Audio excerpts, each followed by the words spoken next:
So what are pronouns? Pronouns are used to replace nouns. So and the logic is so as to avoid repetition. So for example, if I have Sarah as a noun, so instead of saying Sarah went to the market, Sarah then bought a cup of coffee, Sarah then whatever.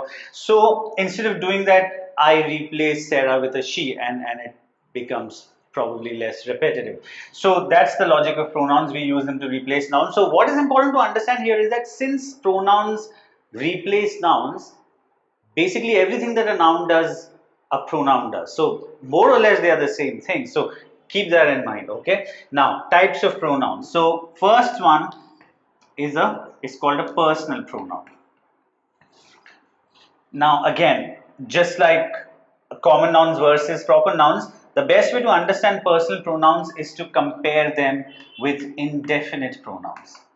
Okay, so I'll explain both of them. First of all, personal pronouns obviously comes from the word person, but this word person here is not the everyday usage of the word person, but the grammar usage of this word person. In grammar, person has a specific meaning. So person is whether whoever is there in the sentence, is that the speaker or the spoken to or spoken about. So the speaker is known as the first person. So I, we are talking about pronouns here.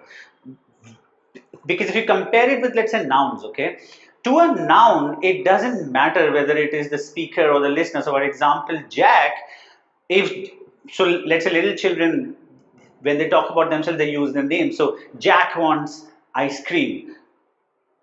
Whereas if you're talking to Jack, you will say, hey Jack. You're talking about Jack, you will say Jack is going. So a noun doesn't change its form, but pronouns change their forms based on which person it is. So if it is the first person, it is I, we. If it is the second person, it is you, and if it is the third person, it is he, she, they, it. So first person is the speaker, second person is the spoken to, and the third person is the spoken about. So the pronouns are I, we, us, you, he, she, they.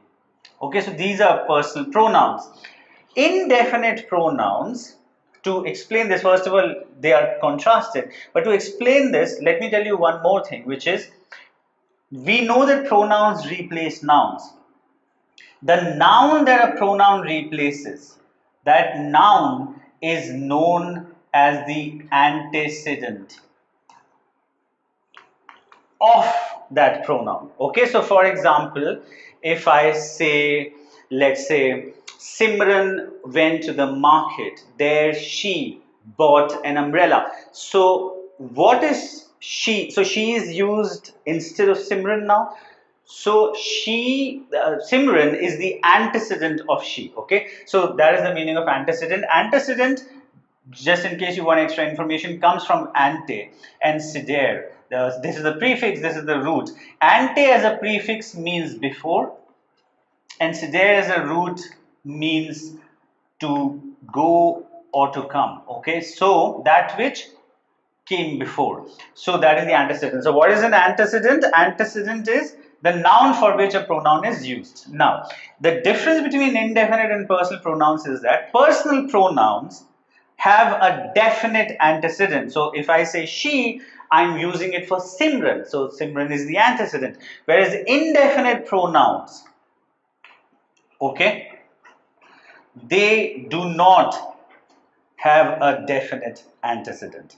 So they have a noun, but then the antecedent is not definite. I think a simple way of understanding this is that in case of a personal pronoun, I can point at the antecedent, whereas in case of indefinite pronouns, I cannot point at the antecedent, even though I would know what I'm talking about, but I can't really point at them. Okay, so that is the difference between personal pronouns and indefinite pronouns.